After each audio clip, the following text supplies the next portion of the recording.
Shalom,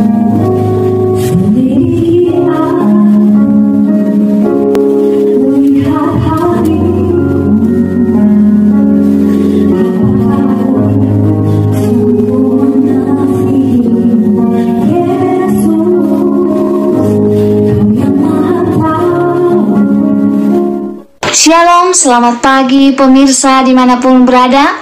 Seperti biasa sebelum melakukan aktivitas kita hari ini, kita akan mendengarkan renungan pagi dari Ibu Sitanggang. Sebelum mendengarkan renungan pagi kita pada pagi hari ini, kita sama-sama berdoa.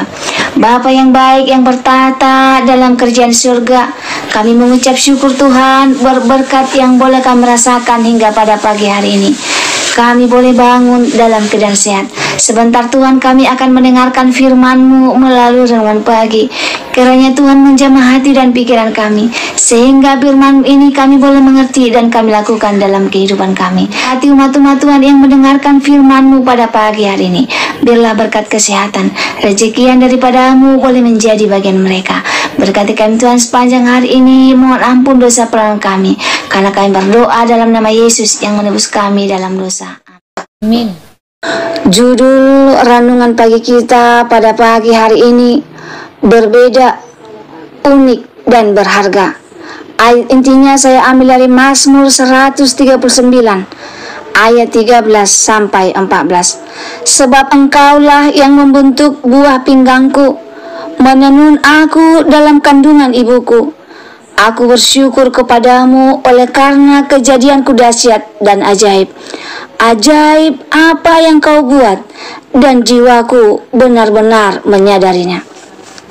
Saudara yang diberkati Tuhan, tidak ada seorang pun di antara miliaran insan di bumi ini yang sama persis. Setiap orang pasti memiliki perbedaan dan karakteristik masing-masing. Anak yang dilahirkan kembar sekalipun, meski punya kemiripan rupa, dalam banyak hal pasti berbeda. Sebab Tuhan membentuk kita dalam rahim ibu dengan keunikan tersendiri. Setiap kita dibentuk oleh Tuhan sedemikian rupa. Engkaulah yang membentuk buah pinggangku, menenun aku dalam kandungan ibuku. Kejadianku dahsyat dan ajaib. Artinya Tuhan terlibat secara aktif dan penuh dengan kreativitas. Bahkan Dia sendiri memperhatikan bayi sejak masih dalam kandungan ibunya. Mulai dari janin itu berkembang sampai membuat rencana bagi hidupnya kelak. Tuhan berkata, sebab aku ini mengetahui rancangan-rancangan apa yang ada padaku mengenai kamu. Demikianlah Tuhan berfirman, yaitu rancangan damai sejahtera dan bukan rancangan kecelakaan, untuk memberikan kepadamu hari depan yang penuh harapan. Yeremia 29 ayat 11. Tuhan juga melengkapi kita dengan karunia-karunia yang berbeda. Demikianlah kita mempunyai karunia yang berlain-lainan menurut kasih karunia yang dianugerahkan kepada kita. Roma 12 ayat 6. Setiap orang berbeda dan punya keunikan. Masing-masing diperlengkapi pula dengan karunia yang berbeda-beda.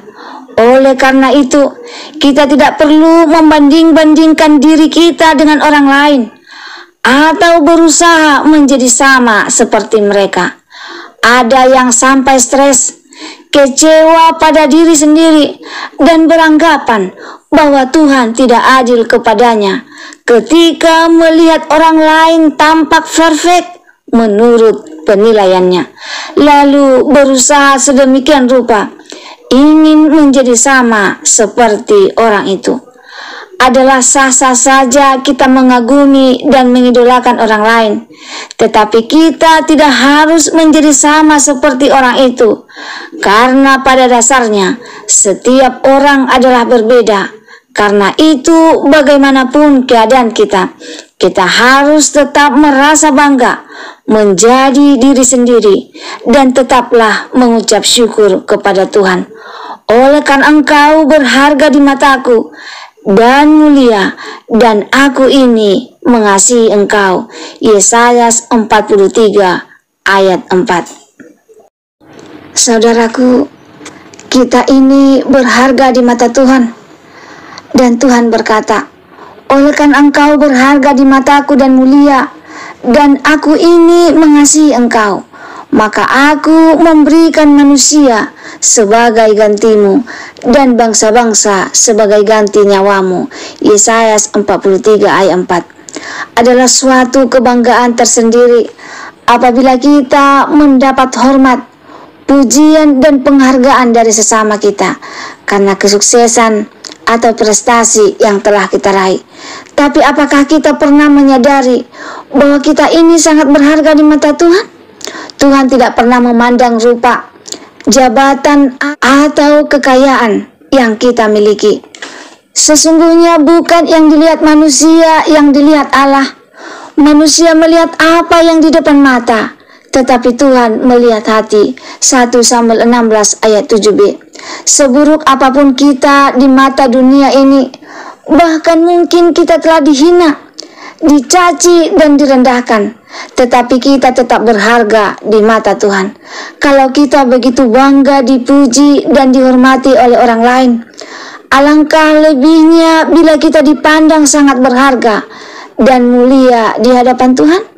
Bahkan disebutnya kita sebagai biji matanya sendiri, dan Alkitab mengatakan, siapa yang menjamah kamu berarti menjamah biji matanya. Zakaria 2 ayat 8b. Sudah sepatutnya kita berlimpah syukur dan berhenti untuk mengeluh dan bersungut-sungut dengan kondisi kita yang mungkin menurut kita tidak sebanding dengan orang-orang yang di luar Tuhan. Sebab dengan ucapan syukur kepada Tuhan, kita akan semakin kuat di dalam Dia, dan itulah awal dari karya Roh Kudus dalam hidup kita. Ketika Yesus hendak memberi 5.000 orang, Ia mengambil roti itu, mengucap syukur, dan membagi-bagikannya kepada mereka yang duduk di situ. Demikian juga dibuatnya dengan ikan-ikan itu, sebanyak yang dikehendaki mereka. Yohanes 6 ayat 11. Dalam ucapan syukur ada kuasa yang turun dari tempat maha tinggi, sebab di dalamnya kita selalu percaya bahwa Tuhan sanggup melakukan perkara yang ajaib atas hidup kita. Ingatlah saudaraku, kita berharga di mata Tuhan. Keadaan apapun yang kita alami saat ini, Tuhan tahu, dan Dia sangat peduli kepada kita. Semoga firman Tuhan pada pagi hari ini dapat menolong kita dan menyadari dan mensyukuri keunikan yang ada pada diri kita. Dan kita harus tahu bahwa kita sangat berharga di mata Tuhan. Jika saudara merasa terberkati dengan firman Tuhan pada pagi hari ini, saudara boleh like, komen, subscribe, dan share di sosial media kamu, sehingga semakin banyak umat-umat Tuhan yang menyadari bahwa apapun yang Tuhan sudah berikan untuk kita syukuri, sehingga dalam mengucap syukur ada kuasa yang turun dari tempat maha tinggi. Sebelum mengakhiri firman Tuhan pada pagi hari ini, kita sama-sama berdoa. Bapa yang baik yang bertahta dalam kerajaan surga, terima kasih Tuhan buat firman yang telah kami dengarkan pada pagi hari ini, yang mengingatkan kami bahwa apapun keadaan kami, keunikan yang ada pada diri kami masing-masing, kami berharga di mata Tuhan, dan kami harus mengucap syukur atas apa yang Tuhan sudah berikan kepada kami, karena rancangan Tuhan adalah rancangan damai sejahtera. Bantu kami Tuhan untuk selalu bersyukur dalam kehidupan kami, sehingga ada kuasa yang ada dalam kehidupan kami. Terima kasih Tuhan, mohon ampun dosa pelanggan kami, karena kami berdoa dalam nama Yesus yang menebus kami dalam dosa. Amin. Terima kasih pemirsa telah mendengarkan firman Tuhan pada pagi hari ini. Sampai ketemu besok pagi. Terima kasih, Tuhan memberkati.